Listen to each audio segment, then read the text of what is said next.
So this is our. So this would be our. So we've got lots in the cellar. So we've had a barrel aging project for a while, but as you know, with barrel aged beers, so we have the light side, we have the dark side. So we have the all the impy stouts in various kinds of barrels, so whiskey, rum, brandy, all sorts. And then we have the sour side, which we're really focusing on kind of Gers styles, like lambics and fruity stuff.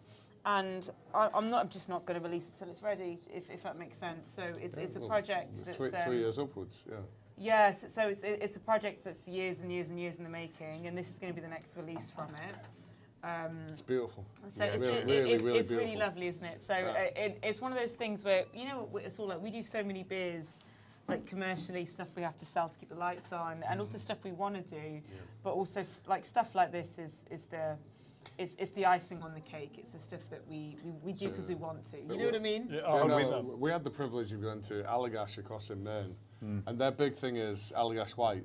We come full circle. The wheat beer. So they do them and New Belgium do the 2 American examples of the wheat beer. Yeah. And the guy there, John, I'm going to forget his blooming surname, but he does all of that so he can do this.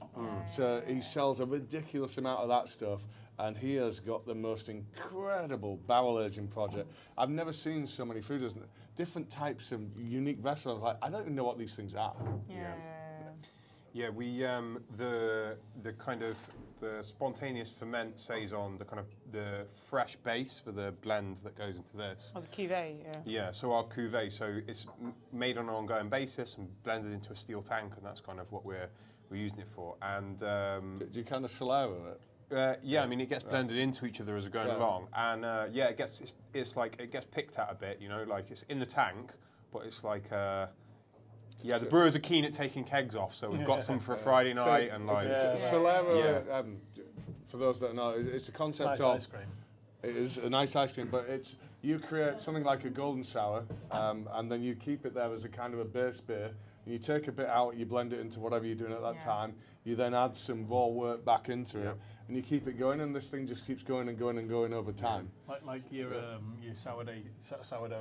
Yeah. And it's that's exactly very much how the beer equivalent of the sourdough culture. So and it's why. So the first beer on this project was our cuvee saison, which is exactly the kind of beer you describe. And I originally made it as a blend to blend in with our Guerses. Because you need a bit of youth against all that age. We were talking about blending in young beers earlier, and it was just so good on its own that we decided to release it solo. And it's really a celebration of lactic acid and the different variations and the different nuances within that particular beer. But then when you begin to add it in with the heavily complicated other kind of bacterias and yeast, it gets very, very interesting. And all these kind of beers are just all flavour-led. Everything has to be, it just has to taste, like the standard is too high where we are in the UK. Belgium are literally our neighbours. I have to go to those brewers with a straight face. You know what I mean? So on that specific beer then, how did you decide what fruit to go with and volume of fruit? Jaega, Jaega gets final say, right? But there's a blending panel. So there was, Jay presented various blends in terms of proportion between the older 3-year beer under wood and the new blends and the one year stuff. So kind of came up with a few options and then kind of sat everybody down, or not everybody, but a bunch of the people from the brewery down, and asked us kind of what we thought about the different ones and to kind of blind taste them and rate them. And then kind of at the end ignored us all and went away.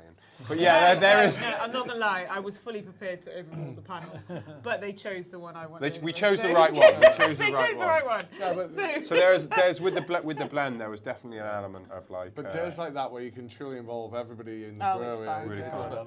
Like we had Sean Knight on from Siren maybe 6 months ago, possibly a little longer, and he was talking about what they do for their maiden.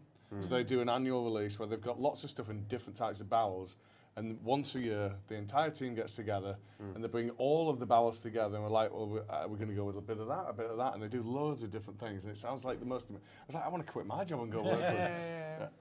But this is concept of the blendery. It's something that's relatively new in the UK anyway. About you don't actually have a brewery. Yeah. You just blend. Yeah. Another really fun thing that we're really hoping to get into, and now we've got some more mature barrels, definitely something exciting, is the Belgians and some of the guys in the UK are really good at it. The real game is the swaps, right? Is once you've got a bit of equity in your program in terms of like barrel aged sours, you can ring up the other guys and be like, we've got a couple of barrels of this, if you want to come and have a look at them, maybe we do a little swapsy and then do some blends. Maybe after this you come and see ours then. Yeah, for sure. There's not many. The other great... No, we don't have many sour ones, but yeah, we have a few. The other really exciting thing about from a brewing perspective, about the spontaneously fermented beer is, like, I love the barrel aged stuff, but I'm really, really passionate about the kind of like fresh lactic beer. And like it changes all the time, changes a lot, especially in its early stages. It's a flavour when it first comes out, like it changes almost like week to week, you know what I mean? As you kind of draw down on the big tank, put it into kegs and stuff like that. Like you get it's a real ride as things go along. It's quite one of the things I'm always a little bit sceptical of, I love sour beer. I hate the fact that some of it's so intense I get indigestion for 2 days afterwards. And the beer that everyone at home didn't get to try, but we got to try. It was really, really nice, really easy going. It wasn't so acidic that I literally can't sleep at night. But it's not about acidity; it's about complexity. Yeah, and that has layers. That's what you're looking for, is layers.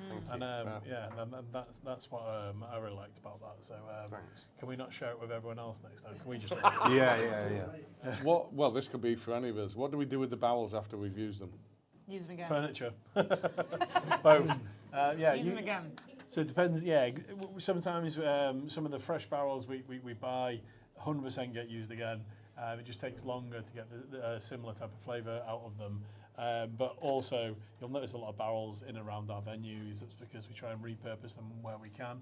They're amazing pieces of furniture. But one of the really hard things when you get into like intense barrel aging, it's less about what you put in the barrel itself. It's more about how you can time the brewery to empty the barrel and then fill it same day, so you can get that second, that third, that fourth. When they dry out, they dehydrate. It's a nightmare. So you have to get your knowledge of working with wood up. So similar to like sailors and like all this sort of stuff. Like honestly, how to hydrate wood. Like you need to know how to do that to a certain standard, and that can be quite tricky, but they say you can use the same barrel, and bear in mind, by the time we get hold of it in the beer industry, it's often third or fourth use. So it's often been to various other industries. They say you can use it up to 10 times. But we got leave it for 4 years. 4 years. We do 1 to 2, because the reason you can use it multiple times, if you're doing a spirit-based one, so some of the spirits penetrated into the wood. And then what you're counting is, over time, the temperature fluctuates, it goes up and down, and as the temperature does that, it sucks the beer into the wood and it pushes it back out of the wood, and in doing so, it picks up the spirit character. But there's only a limited amount of spirit character there. So we do that for like 2 generations, but as we said earlier, we don't do subtle, we're like sledgehammer flavour-wise. But then there were lots of other industries who were taking ex beer barrels and doing the same, and then trying to return and it back then trying to spirit. get the beer. So it's and some of that is good, and some of it's marketed. I see like Glenfiddich doing a beer, a whiskey IPA. It's like, no, there's no beer that is going to step through the flavour of a whiskey. That is marketing.